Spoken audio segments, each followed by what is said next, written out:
Let me share a true story about how empathy will make and break a business deal. After 9/11, most of the airline companies were going into losses and there was a lot of uncertainty in the industry. Many airline companies went into losses. Some of them were bankrupt and few of them have to merge with different airlines and form new airlines. Now, immediately after a month after 9/11, one of the CEOs of multinational big airlines company was planning to meet a business consultant to take their services to restructure their airline company. Now, the meeting was supposed to take place on a breakfast table. Now, CEO of that airline company was sitting. The consultant came and approached the CEO of the airline and said, "Hey, X, I understand you are going through a lot of pain and there is a lot of change management is happening in your company and you are going through a lot of turmoil, restructuring, and we understand your concern and hence we plan to have a meeting with you to see how we can help you to and work together to ensure that you come out of this problem and the changes that are happening in the industry." The CEO of that airline said, "Yeah, we definitely need your we definitely need your help." And then they went into the normal conversations, and the conversation ended without any discussion or a decision about next meeting. Now, when the CEO of that airline came to the office, she was not very keen and was not looking forward to give business to this consultant A. After a few days, she had a meeting with another consultant, that consultant B. Now, this meeting was supposed to happen at a lunchtime on a lunch table. Now, the consultant B approached the CEO of that airline company, and at the first meeting, at the first glance, he, instead of sitting at the opposite side of the table, the consultant B went and sat beside that CEO and said, "Hey, we do understand that your company is going through a lot of difficult times and the industry overall is not doing well, and we also know that you are facing your job and you are facing a lot of difficulties in managing your company, industry, profitability, and many more. And we will definitely talk about the business, but I want to ask from you that is there anything that we can do to help you?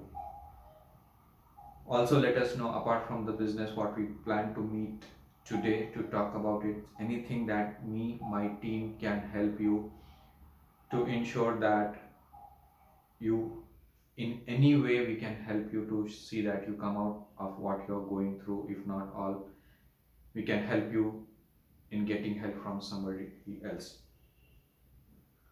Listening these words from the consultant B, the CEO of that airline, felt very relieved and they had a more comfortable conversation, had a more detailed conversations about the business. And after a few days, the CEO of that airline gave the business to this consultant B. Now, in this video, I am going to talk about the top 5 empathy mistakes generally we do. And these 5 mistakes, knowingly or unknowingly, we do at our workplace that could result into a costly affair. We might lose a business deal, we might break a relationship, we might land up into a challenging situation due to which we get certain feedback and on that we need to work upon. Now, the five empathy mistakes that we do are: one is called templatizing. Now, if you see the consultant A, we generally, if you are on the call meeting in a business meeting, we generally start with, "Hey, how is the weather? How are you doing? How is the weekend? What you did on the weekend?" And then we move forward with the conversation on the call. The simple fix is stop going through a templatized way, asking, "How are you doing? How was your weekend? How is the weather?" Find some innovative way or something in common that will help you to connect with your client, your team members, or anybody whom you are having a conversation with. So that's the first mistake, is templatizing the conversation and not showing empathy. The second empathy mistake is called rolling. In rolling, you continuously start speaking from start to end without listening to the other person with whom you are having a conversation, and that leave a mark that you are meeting and having a conversation. Actually, it is not a conversation, it becomes a monologue. Second major mistake which we do is not giving the attention to the person with whom we are having the conversation.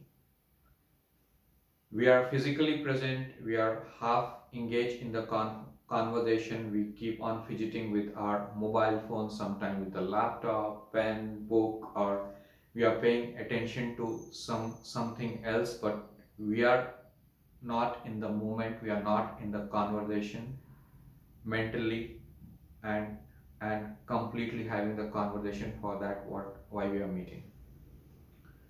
The third empathy mistakes that we do is giving artificial empathy.